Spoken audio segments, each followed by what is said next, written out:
আমরা তো শাঁকালু অনেকেই খেয়ে থাকি, কিন্তু এত বড় শাঁকালু আমার গাছে প্রায় প্রতি বছরই হয়।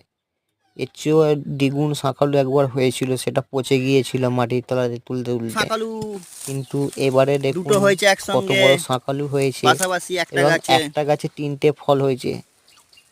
এটা স্বাভাবিক হয়েই 3টে থাকে, হয়েছে, তার দেখুন শেকড় খালি থেকে, তার শাঁকালু শেকড় বেরোচ্ছে। দিয়ে।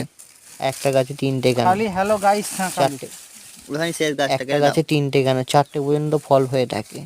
আরো বেরোবে, যে ওইদিকে আছে ফল গোড়া। হয়েছে দেখুন, 3টে এটা হয়েছে, আমার ভাগনা কাটছে বেরিয়েছে কি সুন্দর এখন ফলগুলো। পর্যন্ত 3টে উঠেছে। দেখুন একটা এগুলো ছোট গাছে। ছোট হয়েছে আর এইটা অনেকটা বড় হয়েছে।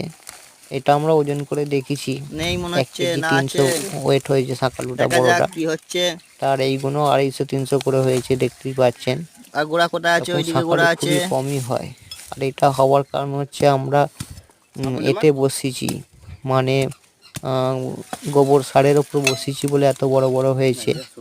কেউ যদি মানে আমরা জৈব সারের কথা ভুলে যাই, আর জৈব সার গোবর সার এটা হচ্ছে সবচেয়ে নাইট্রোজেন ঘটিত সার। এতে বসানোর ফলে বড় বড় শাঁকালু হয়েছে।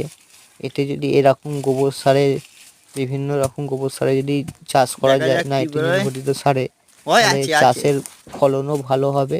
আলু, ধান যেটাই করো, কপি, সরু সেটাই ভালো হবে। না, ওটা অন্য ধন্যবাদ। গাছের শেকড়। ছেড়ে দে। 3টে 3টে বেরিয়েছে।